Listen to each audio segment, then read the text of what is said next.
No Parresia dessa semana nós queremos falar do Rock in Rio e a miséria do neopaganismo. Sim, verdadeira miséria. O que é que nós encontramos nestes dias de triunfo neopagão no Rock in Rio? Nós vimos uma verdadeira cultura da morte triunfante. É aquilo que nós poderíamos resumir como sendo o evento do Rock in Rio. Mas vamos ver as coisas mais de perto. Enquanto nós tivemos, há alguns dias de distância, um evento extraordinário com o Papa Bento XVI, lá em Madrid, 2 milhões de jovens em um único dia, rezando e adorando nosso Senhor Jesus Cristo, e uma cobertura pífia da mídia nacional, simplesmente dizendo, teve esse negocinho aqui, que o Papa foi lá e se reuniu com alguns jovens, né? Teve uns 200 jovens, uns 2.000 jovens que protestaram contra o Papa. Isso daí a gente cobre. Mas os 2 milhões de jovens com o Papa, isso não significa nada, né? Em contrapartida, o que nós temos agora? O triunfo, o Rock in Rio, um evento de uma semana inteira, 700.000 pessoas que participaram, mais de 100 shows. Espera lá. Estão vendo a desproporção? São 700.000 divididos, picadinhos, em 100 shows diferentes, uma semana inteira. Enquanto o Papa teve 2 milhões em Madrid. Por que a cobertura foi tão desproporcional? Porque a nossa mídia, ela não quer informar, ela quer formar. Ela quer formar a sua cabeça para a nova religião que está chegando, o neopaganismo, enquanto o Papa já passou, o Papa já era. Qual é a nova religião? Pois bem, vamos fazer aqui uma comparação com o filho pródigo. O filho pródigo é aquele homem que se entregou à religião pagã. Esse é o paganismo clássico. Esse é o paganismo que nós estamos acostumados. Uma idolatria desta vida, a vida biológica, bios. O filho pródigo sai de casa e vai cultivando idolatrias, vai cultivando o prazer das prostitutas, o prazer das festas, o prazer do álcool, o prazer de viver uma orgia perene.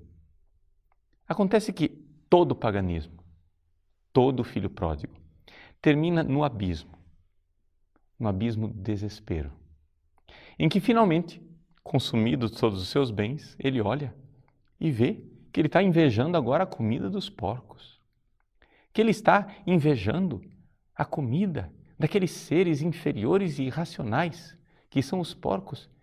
Ele cai em si, se converte e diz, não, eu vou voltar para a casa do meu pai, porque lá os servos vivem uma vida melhor. Os escravos do meu pai são melhores do que isso aqui, do que essa liberdade miserável. Isso é o paganismo clássico. Mas não é o que foi vivido no Rock in Rio. O que foi vivido no Rock in Rio é o neopaganismo. Não é o paganismo clássico, é um neopaganismo. E o que há de novo neste neopaganismo? É que o filho pródigo, que começa a invejar a comida dos porcos, ao invés de se converter, resolve transformar aquilo num ideal de vida. O Rock in Rio é como se fosse a passeata do orgulho porco. Ou seja, os porquinhos se reúnem junto com o filho pródigo e todos com cartazinhos ficam dizendo: é bom comer lavagem, é bom destruir a vida, é bom ser feliz e ser desesperado. É esse o neopaganismo. É o triunfo do orgulho porco.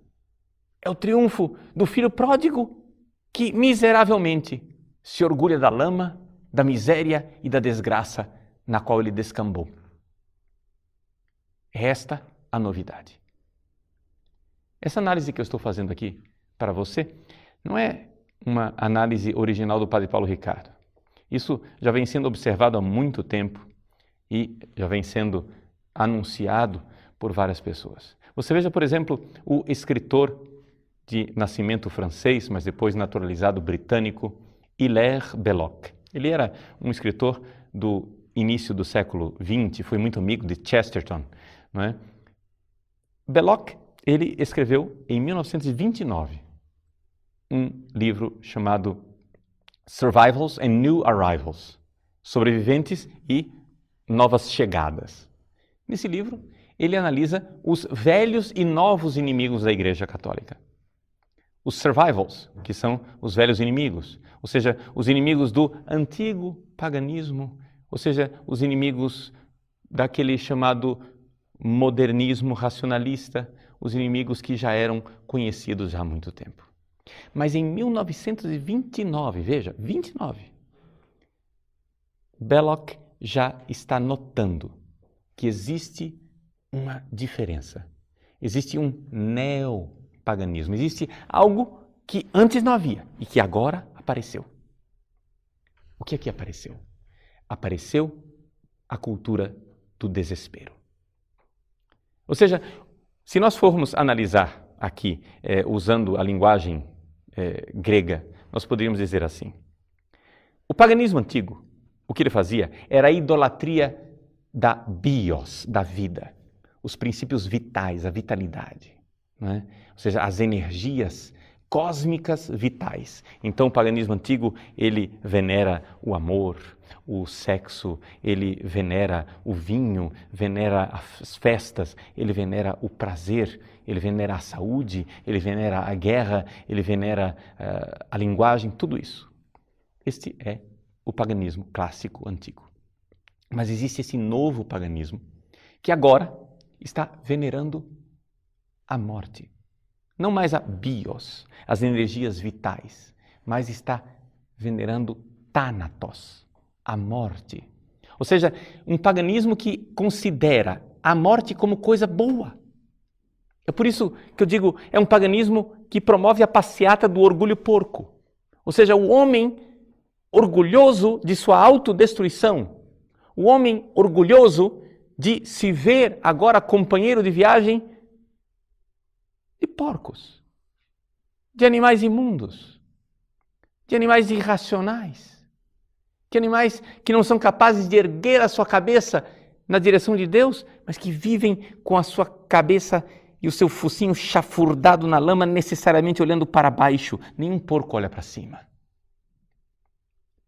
Pois bem, o Rock in Rio é a expressão deste neopaganismo. Não precisa você acreditar no Padre Paulo Ricardo. Basta um zapping, né? Nesses dias de Rock in Rio. Basta você virar algumas páginas da internet e ver as fotos do Rock in Rio, que você vê claramente. Trata-se de uma veneração da morte, da autodestruição, da automutilação e de tudo aquilo que é mais baixo, animal e desumano. É o orgulho porco.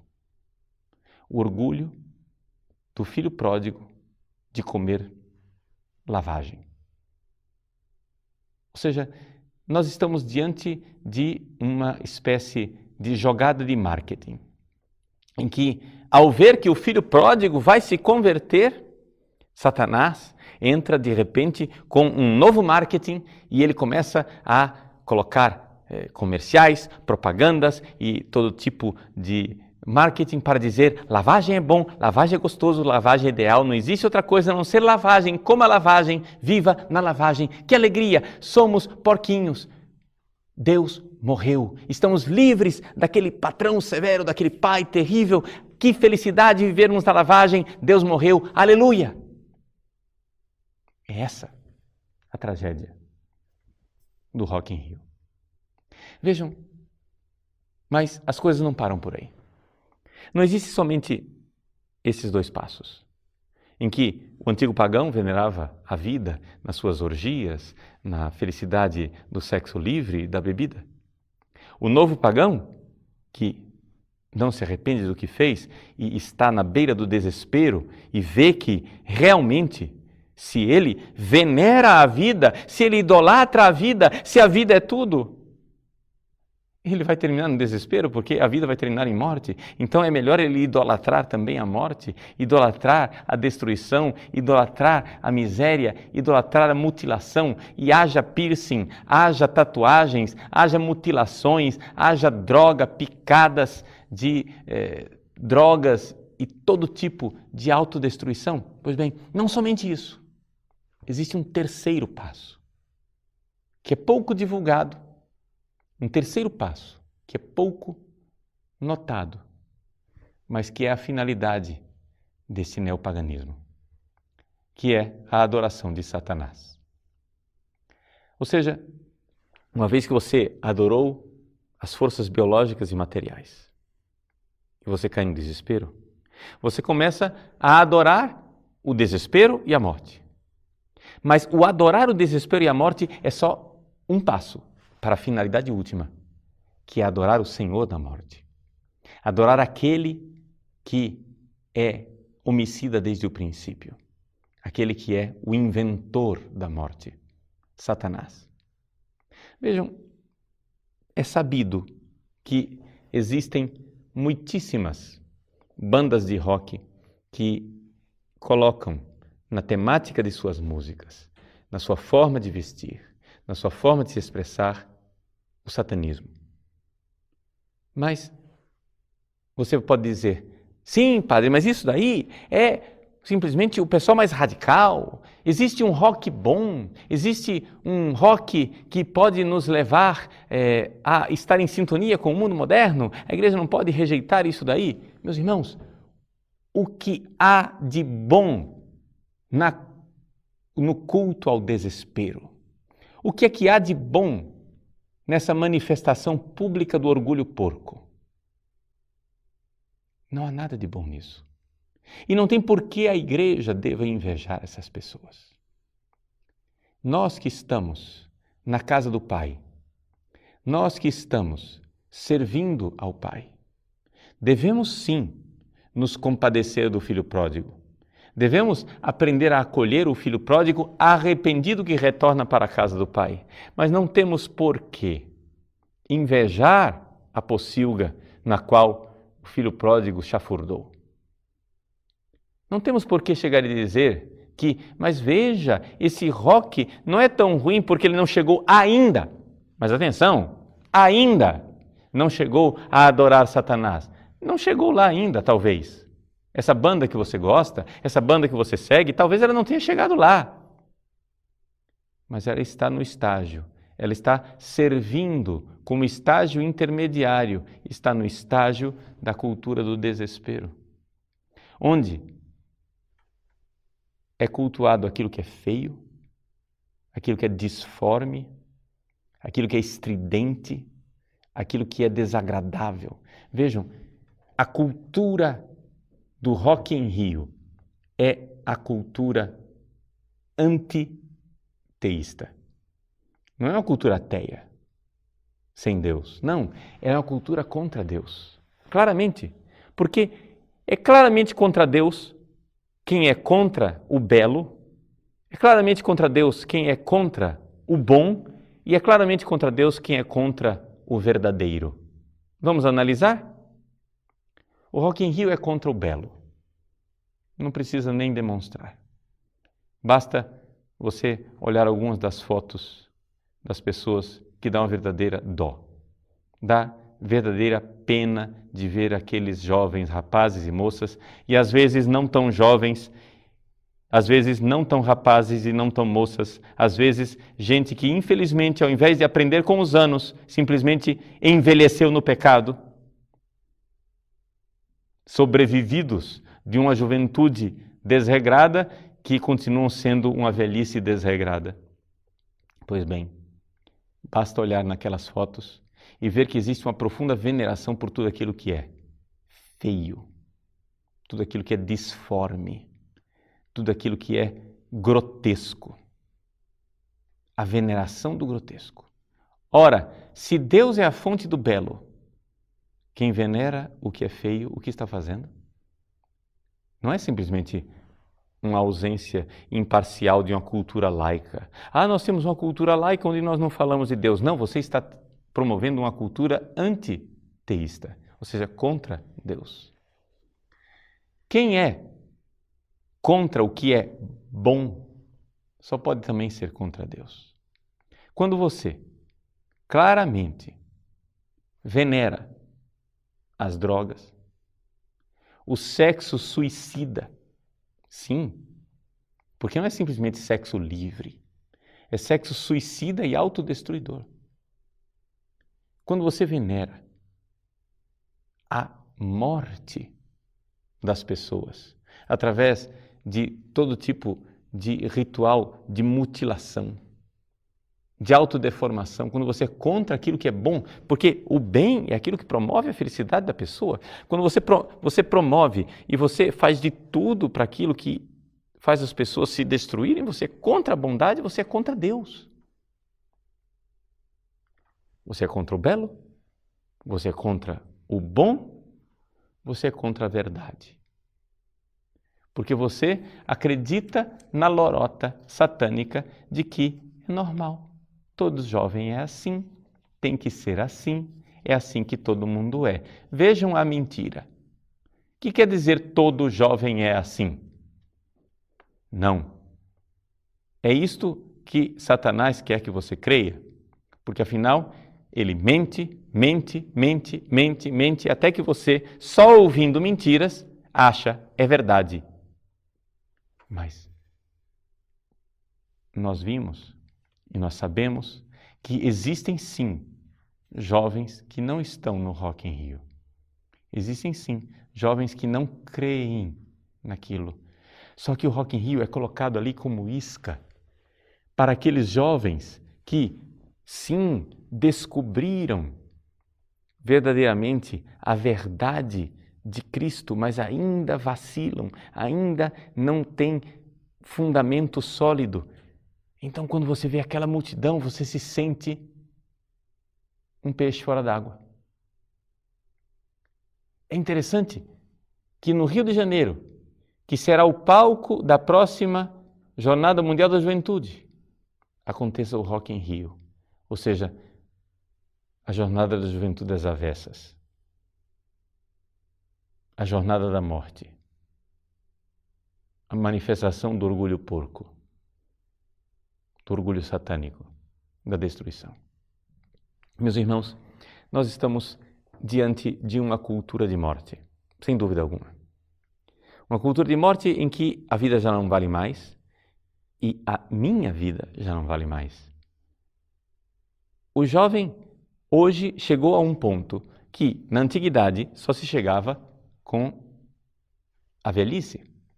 Ou seja, antigamente, no antigo paganismo, a pessoa vivia uma vida de prazeres carnais e de gozo desta vida biológica e, finalmente, quando chegava a um certo ponto, pelo menos na meia-idade, ou quem sabe na terceira idade, a pessoa se dava conta de que a felicidade não veio e se desesperava. Hoje, nós bombardeamos tanto os nossos jovens com tantas sensações de prazer precocemente distribuído e colocado na vida e nesses corpos tão jovens, tão imaturos, que o jovem, tão cedo, já começa a se desesperar. Mas a diferença, ao invés de desesperar e dizer, puxa vida, eu estou invejando comida de porco. A propaganda satânica ensinou o jovem, ensinou o filho pródigo a venerar a comida do porco, a adorar a morte e a destruição. Então, muito cuidado, porque aqui nós temos então esses 3 estágios. O primeiro estágio é a veneração da vida. E aí, nesse estágio aí, nós temos até jovens das nossas pastorais, temos até jovens dos nossos grupos de jovens, dizendo, nosso Deus é o Deus da vida, nosso Deus é o Deus da vida, nosso Deus é o Deus da vida. Mas cuidado, Quando eles fazem isso, eles estão venerando o Deus da bios, da vida biológica. Essa vida aqui, o que está por trás, quando você vai lá e arranha o verniz desse discurso, o que você vê que essas pessoas estão venerando e idolatrando a vida biológica, a sua vida biológica, e idolatrando a liberdade sexual, a possibilidade de ser feliz nesta vida. Mas o Deus cristão nunca foi o Deus da bios, desta vida. Sempre foi o Deus da zoé. A palavra grega quer dizer vida eterna, é outra vida. É a vida plena de sentido, é a vida com V maiúsculo. É claro que Deus criou esta vida biológica também. Ela não é ruim, mas é uma coisa boa quando ela está a serviço da vida eterna, da vida que virá, da vida plena de sentido. Então, para que eu ganhe a vida eterna, e esta é a mensagem cristã, eu preciso crucificar um pouco a bios, a vida biológica. Não é possível eu viver como um animal. Não é possível eu chafurdar na lama do porco. Não é possível você viver de forma desregrada e sem freios. Um veículo que vai ladeira abaixo sem freios irá terminar em desastre. Então, Deus é o Deus da vida. Sim, mas a vida biológica tem que ter freios. A vida biológica precisa ter mortificação, cruz, temperança, regra, disciplina, ascese. Porque se você viver a idolatria da vida biológica, e se você disser que o seu Deus é o Deus da vida biológica, onde eu tudo posso, você irá necessariamente passar para a segunda fase. E a segunda fase é o desespero. E o desespero que hoje, e essa é a novidade, o desespero que é idolatrado, o desespero que é cultivado. É bom ser deprimido, é bom ser gótico, não é? Ou seja, você se veste de preto, não porque você morreu para o mundo, como o hábito cristão costuma fazer, não. Você se veste de preto porque você adora a morte, porque você venera as trevas, porque você gosta da escuridão, porque você é avesso à luz, porque você acha muito bom venerar a sua autodestruição, sua automutilação. E então, é interessante como, enquanto você estava lá no primeiro estágio, dizendo, Deus é o Deus da vida, deixa eu fazer sexo, sexo é coisa boa, foi Deus quem criou. Lenta e gradualmente, Satanás vai te levando para um sexo cada vez mais sadomasoquista, cada vez mais autodestruidor, cada vez mais mutilador, cada vez mais desesperado. Até que você chega ao absurdo do sexo sem prazer, ao absurdo da veneração, do desespero, da morte, da destruição,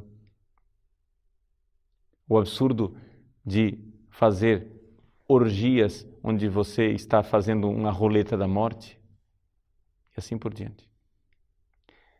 Quem chega nessa segunda fase está somente a um passo de inclinar sua cabeça e adorar aquele que é o inventor da morte, do pecado e da destruição, que é Satanás. Na verdade, nós temos aí um declive, como diz a Sagrada Escritura. Uma vez que você entrou no declive, você vai caindo de abismo em abismo. Um abismo atrai outro abismo, até que finalmente você se encontra na sua destruição total. O Rock in Rio foi o triunfo, mas foi o triunfo da miséria, o triunfo da morte, o triunfo do desespero, o triunfo de dizer, sim, a vida não vale nada e não estou nem aí. Mas, quando chegamos a esse passo, é sinal de que estamos já no preâmbulo, já estamos na aula de catequese do satanismo. Os nossos jovens não são ateus. Os nossos jovens estão na escola do antiteísmo, do satanismo, muito claramente. E é isto que esconde a nossa sociedade atual.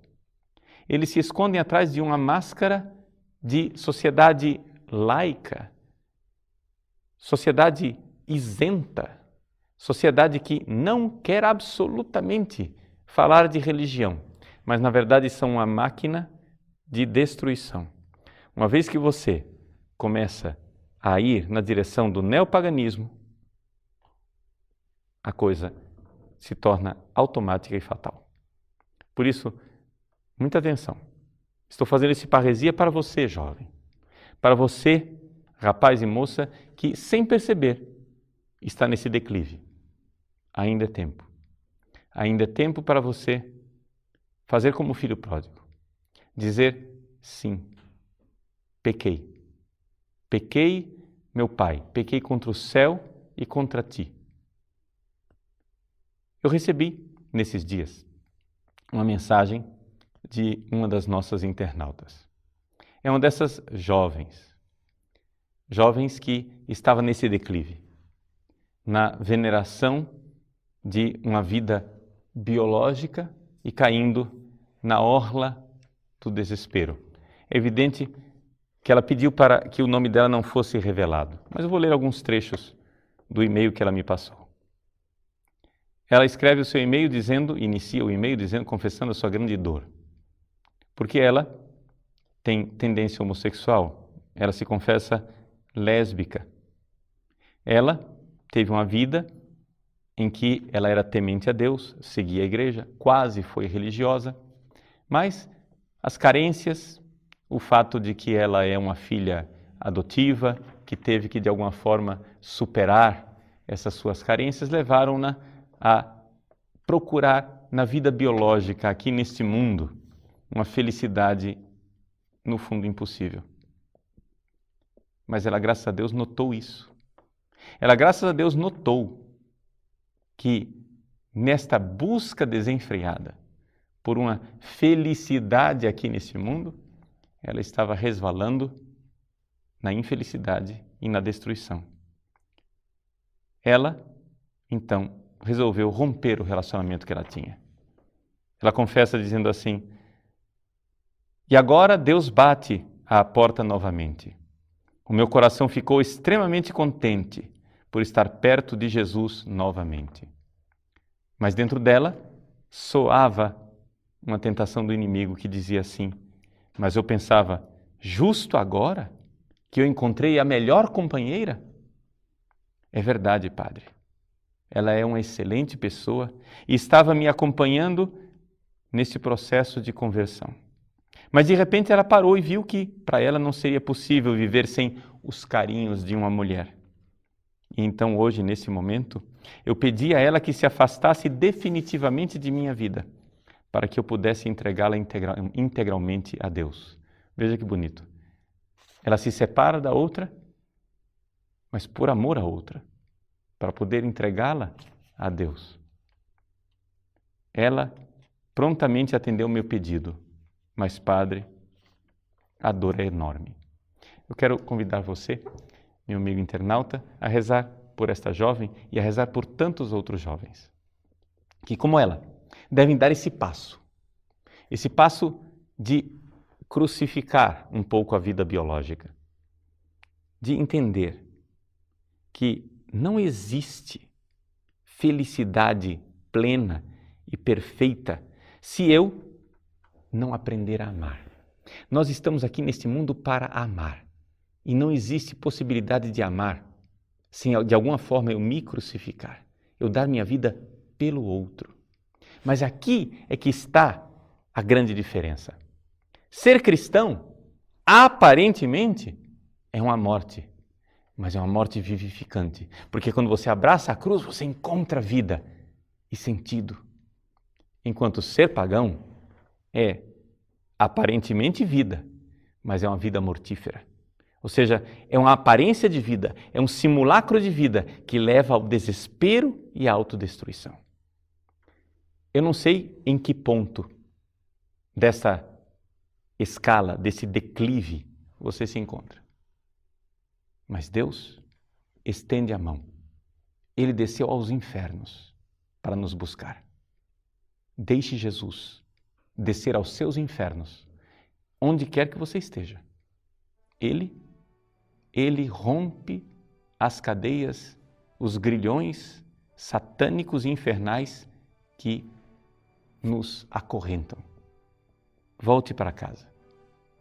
é seu lugar. Seu lugar é a casa do Pai.